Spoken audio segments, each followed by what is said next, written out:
শ্রেষ্ঠ দোয়া আল্লাহর কাছে ক্ষমা চাওয়ার, আন্তা কুলা, এইভাবে বলবি আল্লাহ আন্তা রব্বি, হে আল্লাহ তুমি আমার রব। তৌহিদে রুবুবিয়াতের ঘোষণা করলেন। এতে বিভিন্ন দিক রয়েছে, এই দোয়াটিতে জিকিরটিতে বিভিন্ন দিক রয়েছে। তৌহিদে রুবুবিয়া, আন্তা রব্বি, আল্লাহ তুমি আমার রব, আমার প্রতিপালক, পালন কর্তা।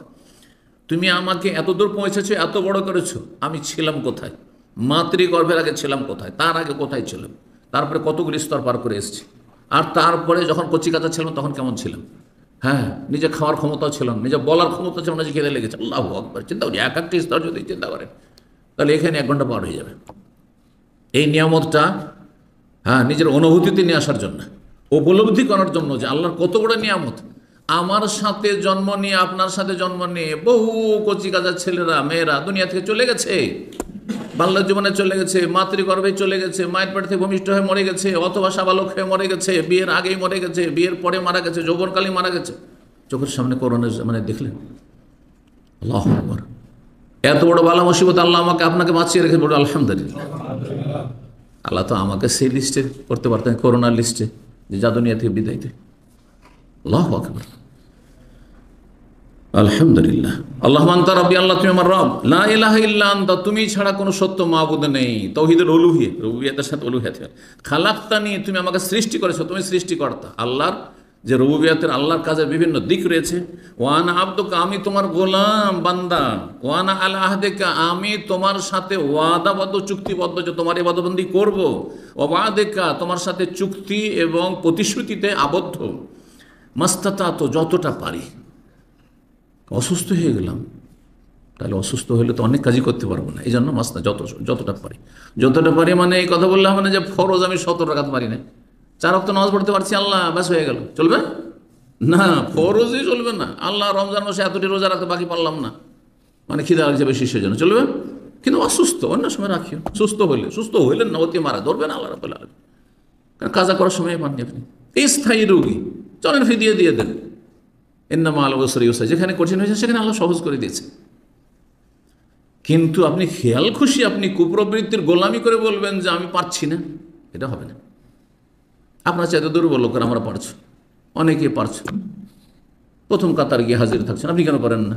এত সুন্দর শরীরে, 100 কেজি শরীর নিয়ে কেন পারবেন না? আপনি সুস্থ, বিভিন্ন রোগে জর্জরিত, তারপর আপনার চাইতে ভালো পড়ছে কি করে? তাহলে মানুষ হিসেবে আপনি পারতেন, আর আপনার ইমানে কপটতা, মুনাফিকি আছে, সেই জন্য পারছেন না।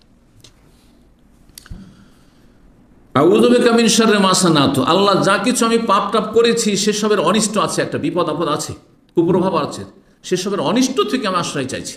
সবসময় আমাদের ভুল হচ্ছে, ভুল হলেই আপনি ভয় করবেন যে আমি যে গুনাহটা করলাম যদি আল্লাহ ধরে নেন, এই যে অন্যায় কাজটা করলাম, রাস্তায় যেতে যেতে একটা গাড়ি ধাক্কা দিয়ে দেয় আমাকে, হ্যাঁ, যদি আমার গাড়িটা অ্যাক্সিডেন্ট হয়ে যায়, এই রকম কথাগুলি যদি চিন্তা করেন, আচ্ছা আমি এখানে একটা অন্যায় কাজ করলাম, এতে যদি আমার স্ত্রী খারাপ হয়ে যায়, আমার ছেলেগুলো অসৎ হয়ে যায়, মেয়েগুলো অসৎ হয়ে যায়, খারাপ হয়ে যায়, পরিণামটা আমার খারাপ হয়ে যায়, চাকরিটা আমার চলে যায়, আমি যে বেঈমানি করলাম, যে হারাম খেলাম, এদিকে হারাম খেলাম 10 টাকা, কিন্তু আমার চাকরিটাই চলে গেল, লাখ লাখ টাকা ছিল একটা বছরে, চলে গেল আমার। আউযু বিকা মিন শাররি মা সানাতু, আল্লাহ যা কিছু ভুল অন্যায় করেছি সেগুলির অনিষ্ট থেকে তোমার কাছে আশ্রয় চাইছি আল্লাহ।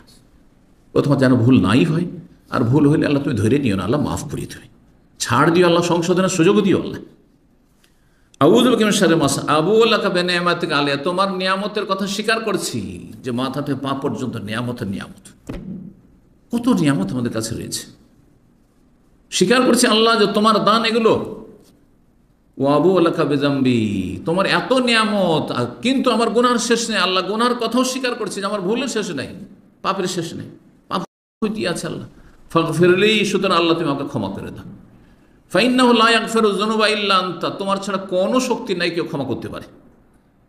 অন্য একটি হাদিসে রয়েছে, বান্দা যখন বলে যে ফাগফিরলি, আল্লাহ আমাকে মাফ করো, ফাইন্নাহু লা ইয়াগফিরু যুনুবা ইল্লা, তোমার ছাড়া কেউ মাফ করতে পারবে না, তখন আল্লাহ রাব্বুল আলামিন আরশের চারপাশে অসংখ্য ফেরেশতাদেরকে বলেন যে দেখো এই বান্দা বলছে ফাইন্নাহু লা ইয়াগফিরু যুনুবা ইল্লা, তোমার ছাড়া কেউ আল্লাহ মাফ করতে পারে না, তার ইয়াকিন বিশ্বাস আছে আমি ছাড়া তাকে কেউ ক্ষমা করতে পারবে না, তো আমি ক্ষমা করব না?